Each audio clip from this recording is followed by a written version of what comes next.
Just back from the G-Tech, Brentford 2, Chelsea 2, another pathetic, abysmal display from the Blues, meaning we stay in the bottom half of the table. And I don't even know what to say about that one. Again, just another second half capitulation, another second half crumble. Another game where the manager's in-game management and tactics absolutely dreadful. Dreadful, dreadful, dreadful. Simply not good enough. Inexcusable to go into this game and not win. Brentford have lost 10 of their last 12 Premier League games, 16th in the table, and yet we go there and for some reason we decide to show them a load of respect by going three at the back, a system we've not played all season, to try and combat them aerially. Why have we done that? We set up with a three at the back with two attacking players on the pitch in Palmer and Jackson, and we're doing that to show respect to a team that's only won 2 of their last 12 matches and is in dire form. So that didn't make sense to me. I didn't understand that. It's a system. How much do we practice that? Yeah, okay, some of the players know it, but not many of them know it. It just didn't make sense to suddenly just make such a bold change like that. For this game, I didn't understand that. We were slow to grow into the game. We were at 6s and 7s. Build-up play was slow. We did grow into it a little bit. Gusto, I thought, was brilliant. It's a brilliant cross into the box for Jackson's header. But from that point onwards, we were diabolical. Absolutely diabolical. How many times do we have to come out and say after games, what happened in the second half? What's going on at half-time? Another game where we've gone into the break and we've come out and we've just not turned up. It's like we stayed in the dressing room and we've sent out 11 silhouettes onto the pitch, because second half we come out and instantly Brentford are up for it. We drop off. We play horrendously. They sense that they can get back into the game, and that's exactly what they do. And we have our 3 centre-backs on there to supposedly help us defend better. In that first goal, Chalobah gets spun, then Caicedo doesn't clear it, and then Disasi's sleeping in the box, and then poor defending for the second goal as well. And I get back to it. In-game management. Why is the manager constantly reactive with his subs? Why wait till we're losing to then try and make a change and put the pressure on us? It makes no sense whatsoever. Where's your reading of the game? Where's your anticipation that, do you know what, maybe the tide's turning a little bit. Let's switch things up to our original system. Maybe chuck Mudryk on, go play him centrally or whatever it is, and try and, turn the tide of the game and allow us to be a bit more dangerous going forward. Except, no, actually, we're just going to sit there. We're going to wait till things go wrong, and then we're going to chuck players on into a difficult situation and hope that they can once again bail us out. And it didn't happen. Yeah, we got a late equaliser from Disasi, and Sterling had an opportunity to score, but ultimately it was more of the same, and we are not learning from any of the mistakes that we are making. We're learning from none of it. The manager's not learning at all. How many games does he have to see where we come out into the second half and we don't play well and we capitulate and we crumble? How many times does he need to see that before trying to address it and thinking, maybe we've got a problem here. Maybe I need to do something about this. Maybe I need to have a think about it. Maybe I need to make some subs early. Maybe I need to change the system. As soon as we change the system to what we've normally been playing, we probably had our best spell of the second half. But by then, it's too little too late. Too little too late. And that's been the story of the season. Another disappointment, another situation where we simply weren't good enough. The disconnect between the fans and the club couldn't be bigger. I think on the support, there were Roman Abramovich chants, there were unsavoury chants against Todd Bowley, there were fuck off Maurizio chants, there were Jose Mourinho chants. I think we've got a massive problem in this fan base where there's too many fans that are fair weathered. They don't know what support means. They can't support the team when they're not doing well. They can only support when things are going well. That's not supporting. You've got to support when the times are tough. I know it's frustrating. I know it's not good enough. I know it's frustrating. You can absolutely vent in any way you want, but doing that is not helpful. It's not conducive. What is chanting Roman's name? What is chanting for Jose going to do? They've been and gone. They're not coming back. This ownership's not going anywhere either. So we need to try and find a better way of expressing ourselves, because ultimately that's not helping the team. That's not helping the club. That's not helping anyone. So right now, support is more important than it's ever been. And we need to find a better way of venting the frustrations. Absolutely, we need to. There's nothing wrong with expecting high standards at Chelsea, and there's nothing wrong with criticising the performances that we've seen.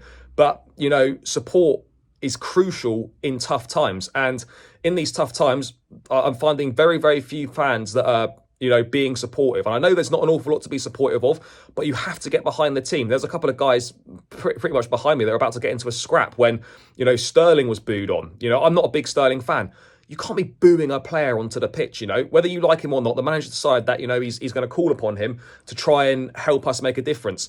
He needs encouragement, not putting down. That's not going to help us get anywhere. So I think a lot of supporters need to have a bit of a look at themselves and kind of work out what supporting means. We've got too many entitled people in this fan base, and they need that's got to change. That has to change. I'm not saying just have false positivity, but you have to support. You can't just keep on being negative about absolutely everything 24/7. I know there's not a lot to be positive about right now, but we can't go through the embarrassment and the humiliation of sacking yet another manager.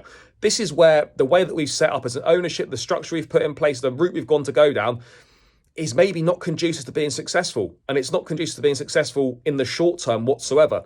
And we're really struggling. It's a shit show from top to bottom. Everyone in the positions that they're in is not good enough. And that's the reality. And when you've got a club in positions, people in positions at the club, that are inexperienced, learning on the job, or not good enough in all the key positions, pitch, dugout, hierarchy, ownership, then you've got a massive, massive problem. And it's no wonder that actually we're not really doing that well. I have to say I'm fed up of Pochettino's excuses, talking about, we had no players to change in the midfield. The midfield were knackered. Well, hang on a second. You recall Cesare Casadei. You've got Andre Santos sitting on Brentford's bench. On Strasbourg's bench. You've got Leo Casteldanos having a very good, season in the academy. You've got options there. You're choosing not to use them. I'm fed up of that excuse. We haven't got the players. Yes, there's injuries. But look at Liverpool playing teams. They had what? Bobby Clark and Joe Gomez in midfield, I think, finishing at the Forest game today. You could have used Casadei. You recalled him for a reason because we needed him as a body, and yet you're barely using him. So don't give me that excuse, we haven't got players or we're tired. You've got decisions. There are decisions there to be made, and a brave manager makes those decisions. And this manager's not brave. I'm sorry, he's being a coward. Simple as that. You do have options. And, I don't know where we go from here, because right now we're still 11th. We missed another opportunity to close the gap on teams above us and close the gap on the European places, and we simply didn't take it. I think right now we're FA Cup or bust. I don't see how we're going to get into Europe. We're far too inconsistent. We're not playing good enough football. We're not good enough from top to bottom. And it's going to be a long, long remainder of the season. We just have to hope. We've got to put all our eggs in the FA Cup basket and hope that we can somehow pull off some sort of miracle in that competition. Because I cannot see how we're going to qualify for Europe. But the basics just aren't there. Too many players haven't got the basics, passing, and things like that. And Pochettino just hasn't got a basic tactical grip of the game. I don't know what the plan was today.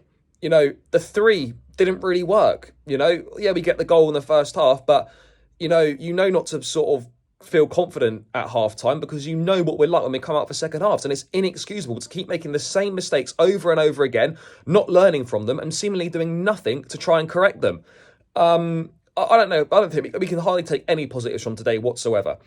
Gusto, I think, was good. Jackson took his goal well. Sterling and Palmer missed opportunities where they could have scored. Disassi is one of them where I think, as Gattuso said, he's going to be sometimes maybe good, sometimes maybe shit. Today, yes, he got the equaliser. I didn't think he was particularly good. Colwell had a poor game as well. Chilwell not really reaching the levels that we expect. There's too many players that are not performing to the level required. And when you've got the majority of the team not performing to the level that's required, there's no wonder that you're going to get what we're seeing on the pitch. But it's just inexcusable. It feels like we've lost today. I know we've not lost today. We've got a point, but it feels like we've lost. It's just an absolute mess, and it's really hard to keep going to these games and keep supporting a team. You feel like you're losing a bit of love for the game, you feel like you're falling out of love with it. How much more of this can we take? How much longer is this going to take for us to see any semblance of improvement?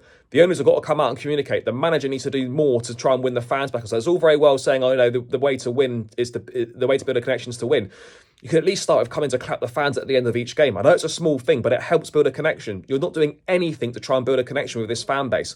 And that's a big reason why there's such a big disconnect. Not all the players come over at the end. Again, everyone should be coming over. It's basic things that we're not doing. And it's just a car crash from top to bottom. The fact that we're now going into games against teams like Brentford and stuff who are really struggling and we're not expecting to win, that's showing how far we've fallen and where we're at a club. Confidence is at an all-time low. Expectations are at an all-time low. Performance levels are at an all-time low. And the worrying thing is you don't know where the light at the end of the tunnel is. I will always support this team. I love this football club. But right now, it's really, really tough. And today was another shit show performance. Completely and utterly unacceptable. Not good enough. And I don't know. So much needs to change. So much has changed in 2 years. Today was 2 years to the day since Roman announced he was selling the club. There's been so much change in 2 years, and yet we're a million miles away from being anywhere near where we want to be. Has there really been any progress from last season? All right, yeah, we've made a cup final. Yes, attack-wise, we're playing a little bit better. But ultimately, if we'd stuck with Graham Potter, would we be doing any worse? I don't think we'd be worse than 11th in the table. So the answer to that is probably no. We can't. Look, I get the embarrassment it would be of sacking another manager, and you've got to believe in what you're doing as an ownership. This is the route you've chosen to go down. This is the project that you want to do. Then you've got to come out and say that, we're sticking by the manager. We believe in him. We know there's going to be bumps in the road on this project, but we're fully committed to it. You need to come out and say that. And whether supporters like it or not, at least you've come out and you've been open, you've been honest about it. But right now, you've got a decision to make. You either carry on with this or you rip up what you're doing and you go for a different approach. I think there's too much water under the bridge now. We're stuck with this approach. The owners have got to keep their bottle now. You can't come in, preach this long-term project and potentially sack a third manager in the 2 years that you've been at the club. It's embarrassing, absolutely embarrassing. It's embarrassing at board level, it's embarrassing at director level, it's embarrassing at management level, and it's embarrassing on the pitch. I don't know where we go from here. But yeah, guys, that's just my thoughts on the game. Dreadful again. We've got Newcastle coming up next. Thank God we've got 8 days to try and recuperate and do something, make some improvements. But yeah, it's a tough time being a Chelsea fan right now. Make sure you smash the like, subscribe, all that good stuff, guys, and I'll catch you again in another one soon.